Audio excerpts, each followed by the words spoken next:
ഇതിപ്പോ എന്താണെന്നുള്ള തീരുമാനം വന്നിട്ടില്ലല്ലോ.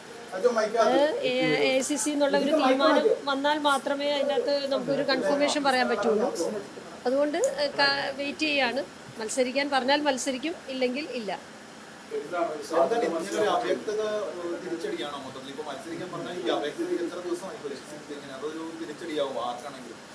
അങ്ങനെയൊന്നുമില്ല. ഇപ്രാവശ്യം കൊച്ചി കോൺഗ്രസിന് തിരിച്ചു പിടിക്കാൻ പറ്റും. ഇപ്രാവശ്യം UDF തിരിച്ചു പിടിക്കും. അതിനുള്ള സാഹചര്യമാണ് കൊച്ചിയിലുള്ളത്. ജനങ്ങളുടെ ഇടയിൽ വലിയ പിന്തുണ ഇപ്രാവശ്യം UDFനുണ്ട്. അതുകൊണ്ട് തന്നെ അവിടെ ആര് സ്ഥാനാർത്ഥി ആയാലും ഇപ്രാവശ്യം സീറ്റ് തിരിച്ചു പിടിക്കുമെന്നുള്ള കാര്യത്തിൽ എനിക്ക് യാതൊരു സംശയമില്ല. അല്ല, അത് മറ്റു പല ചർച്ചകളും ഉണ്ടല്ലോ. ഇതിപ്പോൾ ഈ ഒരു സീറ്റ് മാത്രമല്ലല്ലോ, മറ്റ് പല സീറ്റുകളുടെയും ചർച്ചയുണ്ട്. അപ്പോൾ അതെല്ലാം കഴിഞ്ഞിപ്പോൾ ആദ്യഘട്ട പട്ടിക പുറത്തിറക്കിയല്ലോ.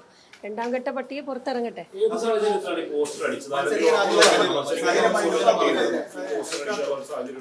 ഇല്ല, അതിപ്പോൾ ഞാൻ ചോദിച്ചോട്ടെ. ഇതിപ്പോൾ നമുക്ക് ഇപ്രാവശ്യം വളരെ കുറച്ച് സമയം മാത്രമേ ഉള്ളൂ. ഒരു 23 ദിവസം ഇന്ന് നോക്കുകയാണെങ്കിൽ ഇനി ഒരു 23 ദിവസം മാത്രമേ ഇലക്ഷൻ പ്രചരണത്തിന് ലഭിക്കുകയുള്ളൂ. അപ്പോൾ ഇപ്പോൾ സിറ്റിംഗ് MLA-മാരൊക്കെ വളരെ മുമ്പ് തന്നെ, ഏതാണ്ട് 2-3 ആഴ്ച മുമ്പ് തന്നെ ഇതെല്ലാം തയ്യാറാക്കി വെച്ചിട്ടുണ്ട്. അപ്പോൾ MLA ഇല്ലാത്ത സ്ഥലങ്ങളിൽ പുതുതായിട്ട് വരുന്ന ആളുകൾ തീർച്ചയായിട്ടും ഒരു മുന്നൊരുക്കം ഉണ്ടാവണമല്ലോ. പിന്നീട് കൊച്ചിയിലേക്ക് ഉള്ള പോസ്റ്ററാണ് ഇപ്പോൾ കണ്ടത്. തൃക്കാക്കര സിറ്റിംഗ് MLA-മാർ മത്സരിക്കാൻ തീരുമാനിച്ച സാഹചര്യത്തിൽ മിക്കവാറും കൊച്ചിയിലേക്കായിരിക്കും എന്നുള്ളതാണ് എനിക്ക് കിട്ടിയ ഇൻഫർമേഷൻ. അപ്പോൾ അത് വെച്ച് നമ്മളൊരു മുന്നൊരുക്കം നടത്തണം. തീരെ സമയം കുറവാണ് പ്രചരണത്തിന്. അതുകൊണ്ടാണ് അത്തരത്തിൽ ചെയ്തത്. അത് ഇല്ല, ഫൈനൽ പറഞ്ഞാൽ ഇപ്പൊ ഇറങ്ങുമല്ലോ. അത് ഫൈനൽ അത് പറഞ്ഞിട്ട് അല്ല, അതിപ്പോ ഞാൻ പറയട്ടെ, അതൊരു സിറ്റിംഗ് സീറ്റ് അല്ല. അവിടെ വളരെ കുറച്ച് സമയമേ ഉള്ളൂ എന്നുള്ളത് കൊണ്ട് എല്ലാവരും തയ്യാറെടുത്തിട്ടുണ്ട്. അതിപ്പോൾ അവിടെ മറ്റ് വേറെ പേര് ഉള്ള ആളും ഉണ്ടല്ലോ, അവരൊക്കെ തയ്യാറെടുത്തിട്ടുണ്ടാവും.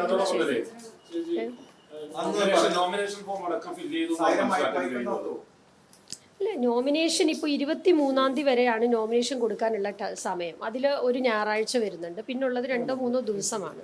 അപ്പോൾ നോമിനേഷൻ ഫില്ല് ചെയ്യാന്ന് പറഞ്ഞു കഴിഞ്ഞാൽ അത് സ്വാഭാവികമായ ഒരു കാര്യം. അതിൻ്റെ അകത്ത് നിരവധി ഡീറ്റെയിൽസ് വെക്കേണ്ടതായിട്ടുണ്ട്. നമ്മുടെ പ്രധാനപ്പെട്ട IT റിട്ടേൺസ് ഉൾപ്പെടെ എല്ലാ കാര്യങ്ങളും ചെയ്യേണ്ടതായിട്ടുണ്ടല്ലോ. അപ്പോൾ അതിനൊക്കെ ഒരു മുന്നൊരുക്കം വേണം. അതിപ്പോൾ സ്ഥാനാർത്ഥിയായി നമുക്ക് സമയക്കുറവുള്ള ഒരു സമയത്ത് പ്രഖ്യാപിച്ചതിന് ശേഷം ഇതെല്ലാം നോക്കാമെന്ന് വിചാരിച്ചാൽ ചിലപ്പോൾ പ്രയാസം വരും. അതുകൊണ്ട് അതിനുള്ള മുന്നൊരുക്കം ചെയ്തു എന്നുള്ളതേ ഉള്ളൂ. പക്ഷേ അതുകൊണ്ട് സ്ഥാനാർത്ഥിയാകണം എന്നില്ലല്ലോ. പാർട്ടി പ്രഖ്യാപിച്ചാൽ സ്ഥാനാർത്ഥിയാകും.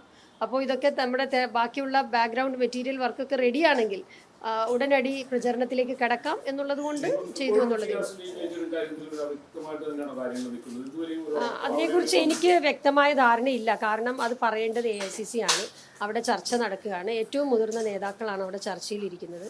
അപ്പോൾ അതുകൊണ്ട് അവിടുന്ന് ഒരു ഇൻഫർമേഷൻ വരാതെ എനിക്ക് അതിനെപ്പറ്റി ഒന്നും പറയാൻ പറ്റില്ല. മറ്റൊരു കാര്യം, നേരത്തെ ഒരു KPCC അധ്യക്ഷൻ തന്നെ ഈ മേയർഷിപ്പിന്റെ കാര്യത്തിൽ നടക്കാതെ പോയപ്പോൾ ഒരു നീതി നടപ്പാകും എന്ന് പറഞ്ഞിരുന്നു എന്ന് താങ്കൾ തന്നെ നേരത്തെ പറഞ്ഞു.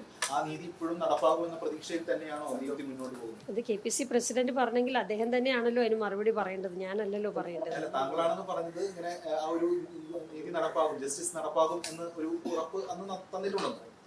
അതെ, KPCC പ്രസിഡന്റ് പറഞ്ഞു. നിങ്ങളുടെ മുമ്പിൽ വെച്ചാണല്ലോ പറഞ്ഞത്, നിങ്ങളോട് മാധ്യമപ്രവർത്തകരോട് പറഞ്ഞു. ഇത് ഈ നീതി എന്നൊക്കെ പറയുന്നത് ഒരൊറ്റ കാര്യത്തിൽ ആശ്രയിച്ചല്ലല്ലോ ഇരിക്കുന്നത്. പാർട്ടിയിൽ കാലങ്ങളായി പ്രവർത്തിക്കുന്ന ആളുകൾ എന്ന് പറയുമ്പോൾ അത് ഇതിപ്പോൾ ഒരു അവസരം, ചിലപ്പോൾ മറ്റു ചില അവസരങ്ങളായിരിക്കാം. അതെങ്ങനെയാണെന്നുള്ള അറിയില്ലല്ലോ. പാർട്ടിയെ സംബന്ധിച്ച് നിരവധി സാധ്യതകളുണ്ടല്ലോ. സംഘടനയ്ക്കകത്തും പുറത്തും ജനപ്രതിനിധി ആവാനും അങ്ങനെ പല പല സാധ്യതകളുണ്ട്. അപ്പോൾ അതിൽ ഏതാണ് എന്നുള്ളത് അറിയില്ല. പക്ഷേ പാർട്ടി എന്നെ സംബന്ധിച്ച് ഏറ്റവും പ്രധാനപ്പെട്ടതാണ്. കോൺഗ്രസ് എന്ന് പറയുന്ന പ്രസ്ഥാനമാണ് എന്നെ വളർത്തിയത്. ആ പ്രസ്ഥാനം എന്ന് പറയുന്നത് എന്നെ സംബന്ധിച്ച് ഏറ്റവും വലുതാണ്. എന്താണോ തീരുമാനം പ്രസ്ഥാനം എടുക്കുന്നത് അതിനോടൊപ്പമായിരിക്കും.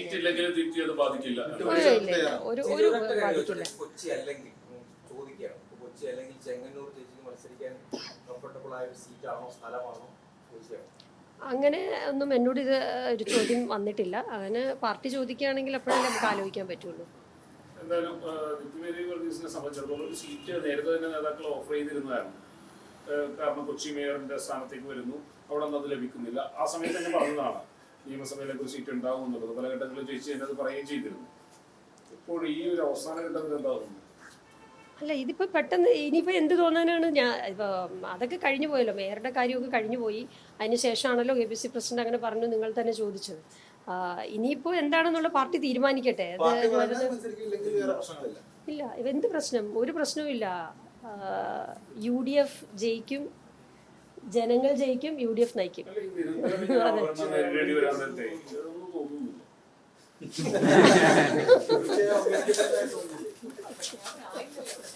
പ്രഖ്യാപിക്കില്ല നോക്കട്ടെ, എന്നിട്ട് പറയാം. ഇത്രയും കടുത്ത അവഗണന നേരിടേണ്ട ആളാണോ അങ്ങനെ ഒരു അവഗണനയൊന്നുമില്ല. KPCC ജനറൽ സെക്രട്ടറി, AICC അംഗം, ഇപ്പോൾ ക്യാമ്പയിൻ കമ്മിറ്റിയിൽ അംഗമാണ് ഞാൻ. ഈ തെരഞ്ഞെടുപ്പിൽ ക്യാമ്പയിൻ കമ്മിറ്റിയുടെ അംഗമാണ്.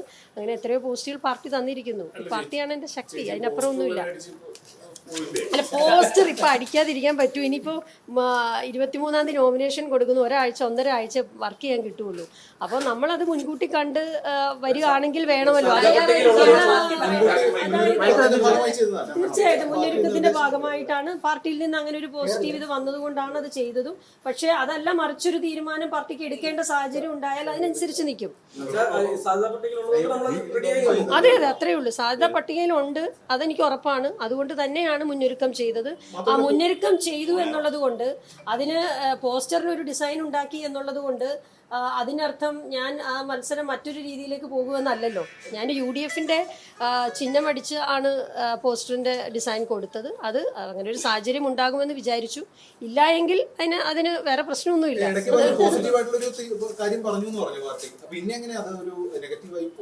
നെഗറ്റീവായോന്ന് അറിയില്ല. അത് നെഗറ്റീവായോന്ന് അറിയണമെങ്കിൽ ഇനിയിപ്പോ ഇതിന്റെ എന്താന്നുള്ള തീരുമാനം വരണമല്ലോ.